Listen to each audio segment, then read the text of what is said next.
মনে আছে সেই ছোটবেলার স্বপ্নগুলোর কথা, যখন ভাবতাম বড় হয়ে কত কি করব, কোনো বাঁধা ধরা নিয়ম থাকবে না, নিজের মতো করে বাঁচব। কিন্তু তারপর যেন জীবনের দৌড়ে আমরা হারিয়ে যাই। মাসের পর মাস কাজ করে যাই শুধু বিল মেটাতে, ঋণ পরিশোধ করতে, আর স্বপ্নগুলো সেগুলো কোথায় যেন ঢাকা পড়ে যায় একগ্রাস পারবো না আর হবে না আর ভিড়ে। ছোটবেলায় আমাদের শেখানো হয় ভালো পড়াশোনা করে ভালো চাকরি খুঁজে টাকা ইনকাম করতে, কিন্তু কেউ শেখায় না কিভাবে সেই টাকাকে আমাদের জন্য কাজ করানো যায়, যাতে আমরা তাড়াতাড়ি আর্থিক স্বাধীনতা অর্জন করতে পারি। আর এখানেই আজকের আলোচনার মূল বিষয়। আমি আপনাকে দেখাতে এসেছি আর্থিক স্বাধীনতার সেই গোপন রাস্তাটা, যেখানে পৌঁছে আপনি শুধু বাঁচবেন না, বাঁচবেন নিজের ইচ্ছে মতো।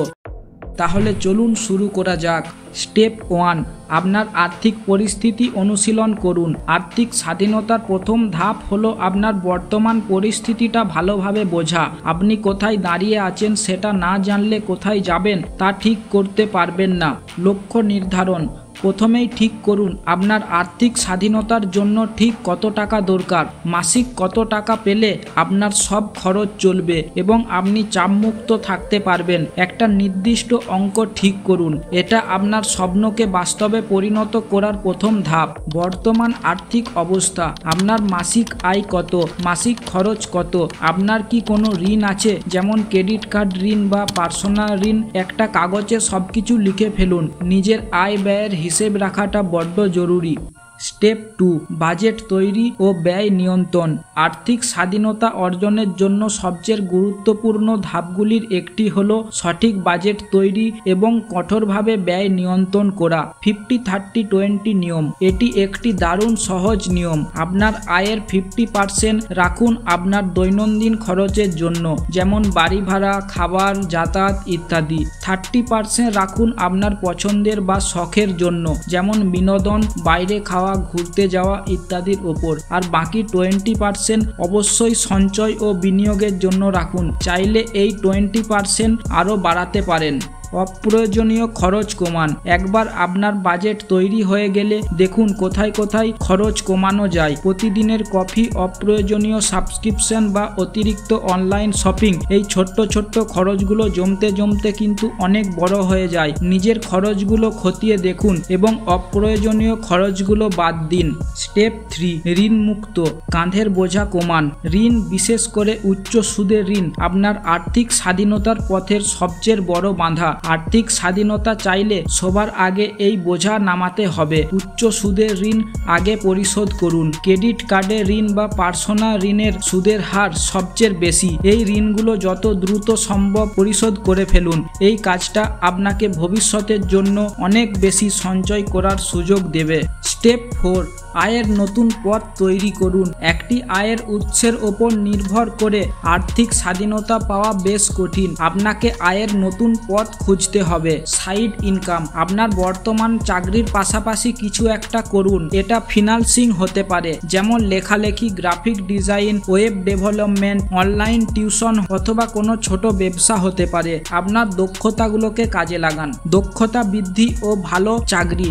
যদি সম্ভব হয় আপনার বর্তমান কর্মক্ষেত্রে দক্ষতা বৃদ্ধি করুন এবং ভালো বেতনের চাকরির সন্ধান করুন। নতুন সার্টিফিকেট বা কোর্স আপনাকে আরও বেশি আয়ের সুযোগ করে দিতে পারে। স্টেপ 5, স্মার্ট বিনিয়োগ। টাকার ওপর টাকা কামানো। টাকাকে আপনার জন্য কাজ করাতে হবে। এটাই আর্থিক স্বাধীনতার মূল মন্ত্র। স্বাধীনতা চাইলে বিনিয়োগের ঝুঁকি নিতে শিখুন এবং স্মার্টলি বিনিয়োগ করুন। Mutual fund. যারা স্টক মার্কেট সম্পর্কে বেশি জানেন না তাদের জন্য মিউচুয়াল ফান্ড একটা দারুণ অপশন হতে পারে। এখানে আপনার টাকা পেশাদার ফান্ড ম্যানেজাররা বিভিন্ন জায়গায় বিনিয়োগ করেন। Stock market. কোম্পানির শেয়ার কিনে বিনিয়োগ করা বেশ লাভজনক হতে পারে, তবে এখানে ঝুঁকিও থাকে। ভালোভাবে গবেষণা করে দীর্ঘমেয়াদী বিনিয়োগের দিকে নজর দিন। Real estate. যদি পর্যাপ্ত পুঁজি থাকে তাহলে রিয়েল এস্টেটে বিনিয়োগ করাও একটা ভালো উপায়। ভাড়া বা সম্পত্তি বিক্রির মাধ্যমে আয় হতে পারে।